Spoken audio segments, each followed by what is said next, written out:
For example, the books that I usually have, sorry, camera stopped. But the books I normally have, I have from Peter Chan, they're really good on a single subject. Really like a single chapter or two about a specific subject. Like I have one that has a lot of good information about in-ground growing, but the whole rest of the book doesn't really have anything spectacular to me. But the one chapter on field growing is really good and very helpful to me, and has been. The Bonsai Masterclass is something that is probably the best book overall from Peter Chan in my consideration. It's actually a really old book. It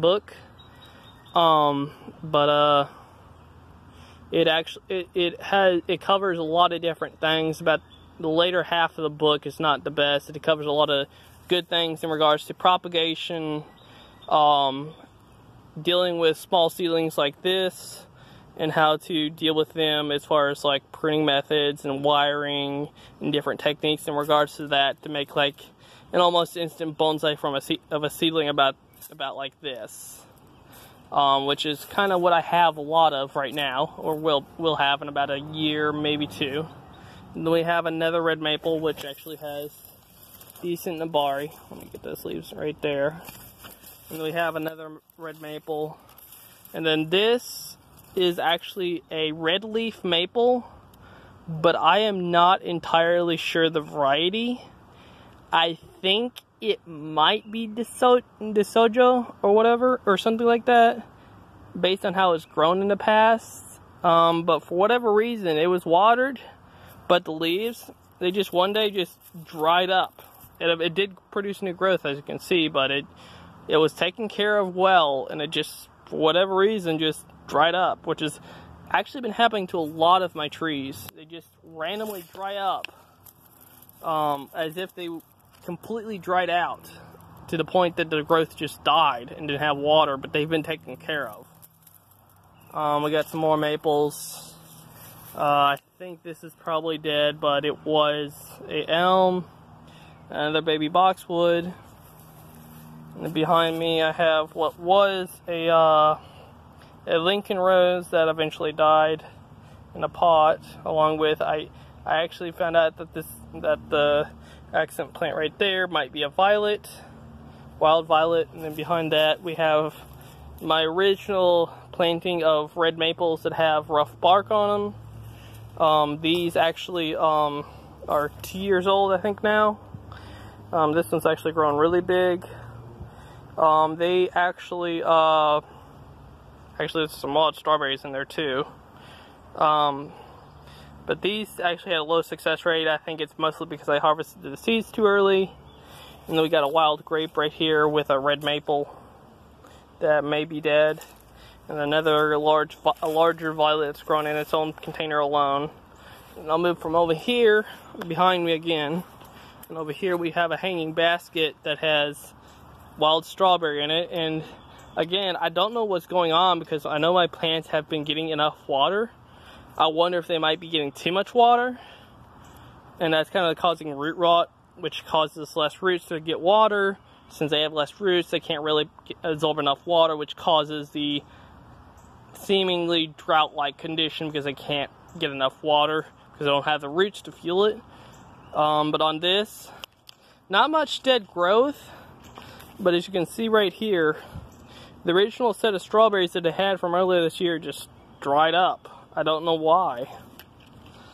I've been having a lot of weird things, but I still got some new strawberries coming in, which is good, and also a flower somewhere right here. Yeah, I have not yet had a strawberry off of this wild strawberry yet, sadly. But hopefully this year I'll have some. Moving on, we'll go over to my white movable table, which is probably going to be my sales table at the Triangle Bonsai Society, since it's easily portable, and actually the top right here can be taken off, as you can see, which makes it a little bit easier to bring in. And then we got 3 whole flats of the rough bark red maple from a video I took earlier this year.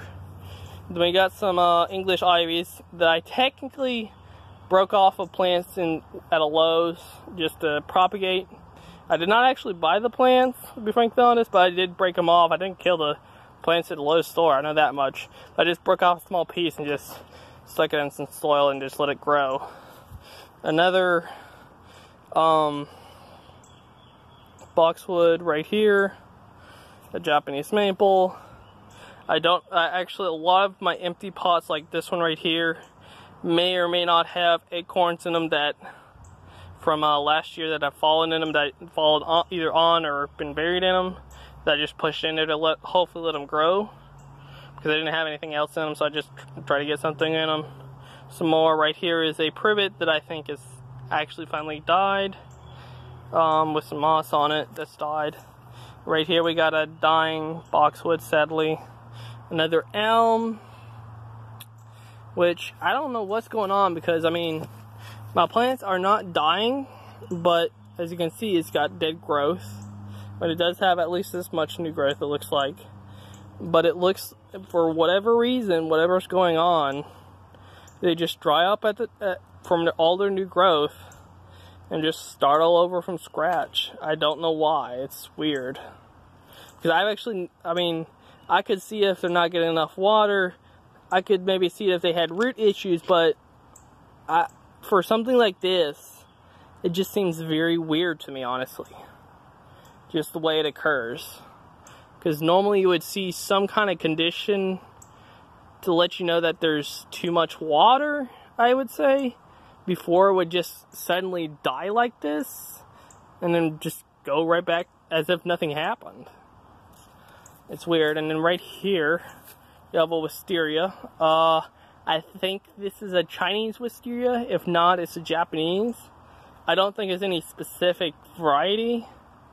I think it's actually an actual species of it, whichever it is. But I got this from Aldi's a long time ago as a bare root plant. And then over here, we have a big pot with some actually quality cuttings for next year of whatever this is, which I have been taking cuttings off of this for 2 years now. Maybe I took my first cutting. Yeah, it's been 2 years. I took some, I think, last year, towards the beginning of the year, and I've taken some more this year. I think I took more this year than I did last year, because I actually did not know they would root, but they actually do. But it seems to be a fairly low success rate. And then right here, we have a, I think, rhododendron. It might be an azalea. I'm not 100% sure which, but they're basically the same thing. What's weird about this one is it actually last year developed this weird coloring in the old leaves, or the leaves of that year. And what's funny is this year, it's actually died back on all the leaves that were like that, but all the new growth that has been clean of whatever that is have been perfectly fine, as you can see. It's just been dying in the discolored leaves that happened last year. So I'll take that as good news on its health in regards to that. And actually, I'm going to move over here to a couple of things that I do have. This is a rock that I've probably had for probably at least 10 years. I don't know exactly what kind of rock it is. But it actually is kind of like made of, not exactly glass, but it's like similar to it. It's very rough and sharp. You can actually cut yourself on this rock, especially if you handle it incorrectly, especially you can see right here. And then over here, I actually have another rock, which I removed from a trident maple rock planting that died on one side of the roots and is not looking good anymore. I don't think it was the rock removal. I honestly don't know what caused that. As from what I could tell and how I removed it, I don't think I really actually damaged the roots very much. And I got some actual cement rocks, well, actually pieces of cement that, oh wait, here and here, that might be useful for rock planting at some point, or useful for like a root over rock. I might actually use them. They actually don't look that bad for what they are. A bald cypress right here, which has died, and really the main thing that's been troubling me with proper care, as you can see down here, there's really not much room for water to just sit there and drain through and actually soak the soil. I mean, there's virtually no room, so you have to like continuous water it. And on top of that, the soil is very hard to really saturate properly, especially for a bulb cypress. If you like sit it in some water, like an actual, like put it in like how it would grow naturally if it was growing in like a lake or something like that, it would probably do really good in its current condition, and just love that kind of condition, just sitting in water. But I don't really have anything that would really work like that for this, as big as it is.